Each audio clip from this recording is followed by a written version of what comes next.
Hello everyone, my name is Lalit Soni and you are watching Drishti IAS. In this episode of InFocus, we will be discussing about the disaster preparedness of India.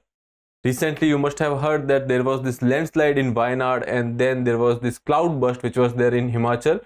There was various places where this cloud burst has happened in Himachal Pradesh like Kullu, in Manali, Shimla, etc. So when we are talking about these disasters, so what is the India's preparedness? What are the learning from the Wayanad? All these aspects we will be covering in this particular episode. So let's start.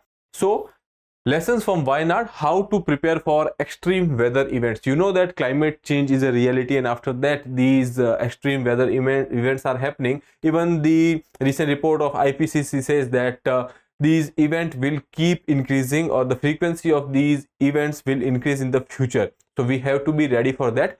So in this episode we'll be discussing about all these things.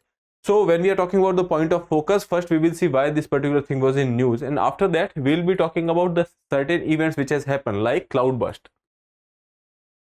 We will see what is cloud burst. After that we'll talk about landslide, because in Wayanad we have seen that there was this landslide.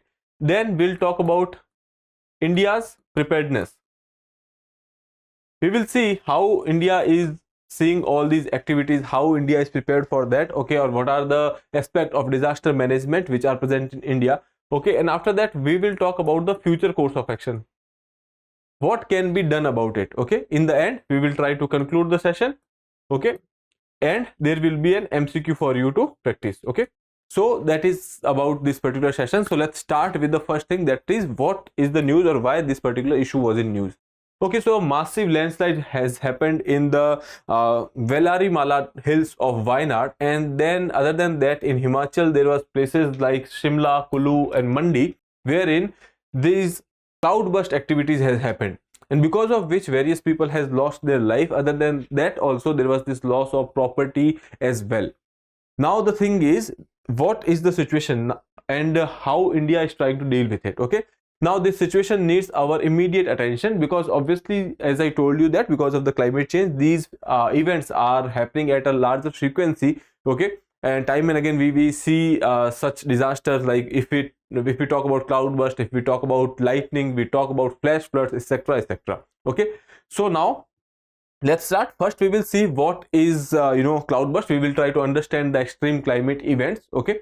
Now climate change is not something which is new to this earth, okay. This has happened in the past as well, but this time it is having special attention because the thing is, it is happening at a very fast pace, okay, and that is because of the anthropogenic activities. And as a result there are certain activities which are happening like flash floods, there is droughts, there are, you can say, cyclones which are coming at a very fast pace. Other than that we have cloudburst, we have landslide, we have earthquake, etc. In this episode we'll be talking about the cloudburst and the landslide because they are related to our news, okay. So first, cloudburst: localized heavy rainfall exceeding 100 mm per hour in a small area of 20 to 30 square kilometer, okay. So basically what they are saying, that in a particular small area there is a heavy rainfall in a very short span of time, okay. So in a shorter period, in a smaller area, heavy rainfall, that is what is a cloudburst, okay. Now here you can see short-lived but intense event often caused by the cumulonimbus clouds. This is a kind of cloud which are rain bearing, okay, and these are heavy clouds, okay. So what happens is that when there is evaporation and then there is convection, and because of which there is condensation, and then there will be formation of clouds, okay. Now when these clouds are formed and the water retention of these clouds is very high, and they are having too much of water in the form of droplets, and ultimately that cloud burst because of certain disturbance which has happened, and that particular cloud will provide for precipitation in a particular smaller area. Here you can see convection has happened and then there was this cloud. Such clouds are called as cumulonimbus clouds, okay. These are rain bearing clouds. Here you can see this precipitation is here only for this particular area. Since this cloud was having too much of the, you can say, water retention, and because of which all of this water will be giving precipitation over here in this particular smaller area in a very small period of time, that activity is called as cloud burst, okay.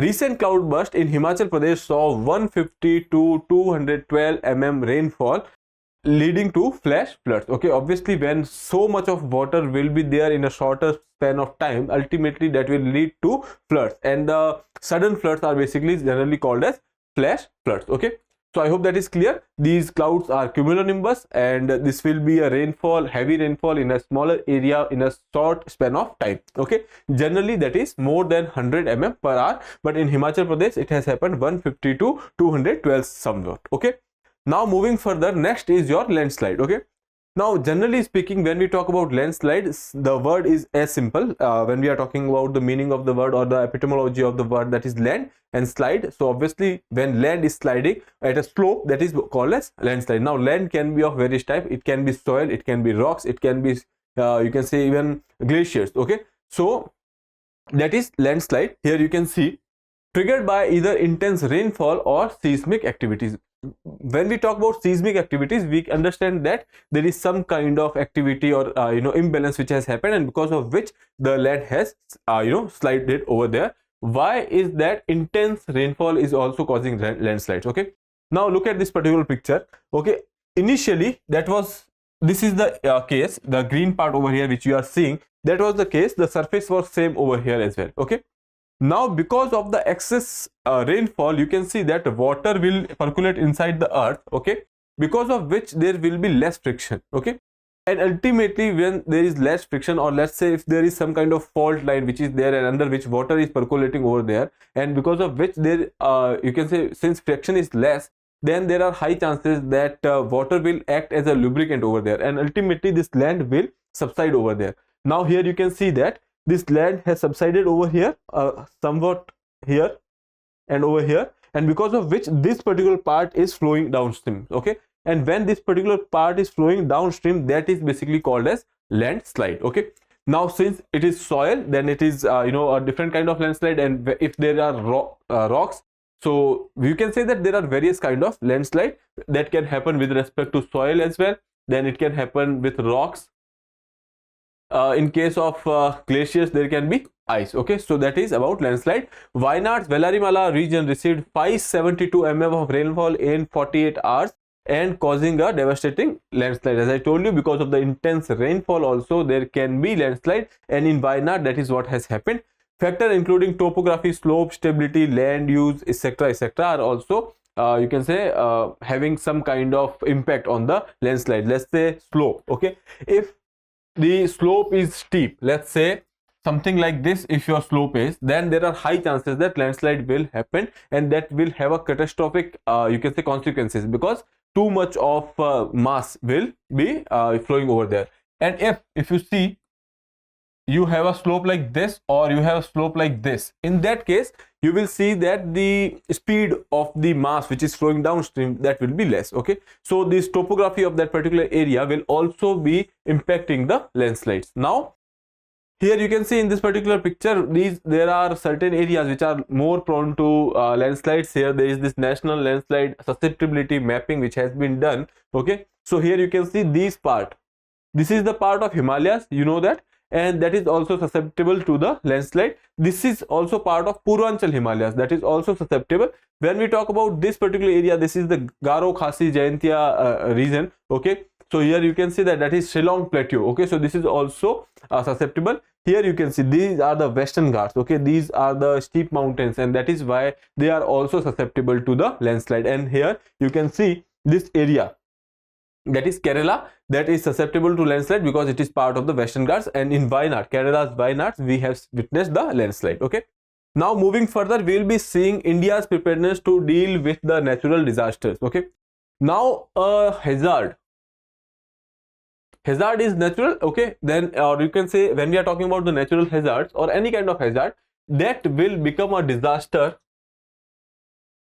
okay, when there is some kind of loss attached to it. Let's say because of the vulnerability related to the socio-economic reasons. Okay, and there is certain people who has lost their life, and because of which this hazard has become a disaster. Okay, so now if you attach a socio-economic element to a hazard, that becomes a disaster. So here you can see, when we are talking about a disaster vulnerability, so obviously there are socio-economic factors which will be working over here. Okay, now root cause include poverty, inequality, unsafe living conditions. Why? Because see, if there is a disaster, vulnerability of a person increases when you can say that they have limited resources. When we talk about poverty, when we talk about inequality, that is, you can say that there is unequal distribution of the resources, and ultimately because of which they will suffer, they will be at the suffering end, they will suffer more in such cases. Okay, so these are the factors which are also responsible. Here you can say hazard turns into disaster when these vulnerabilities intersects with the trigger events.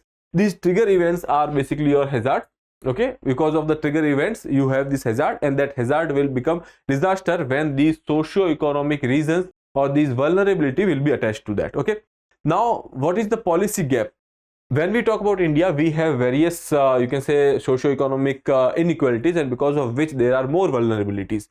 Then when we talk about the policy gaps, you know that we do have laws, but implementation sometimes becomes an issue. Focus remains on the relief and rehabilitations. Okay, we are not very you can say proactive with respect to the preparedness, or you can say the cautious you can say measures. But the thing is, we are more focused on the relief and the rehabilitations. So we are focusing on the post effects and not preparing for it. Okay, so that is one gap is there. Focus remains on the relief and rehabilitation rather than the proactive disaster preparedness.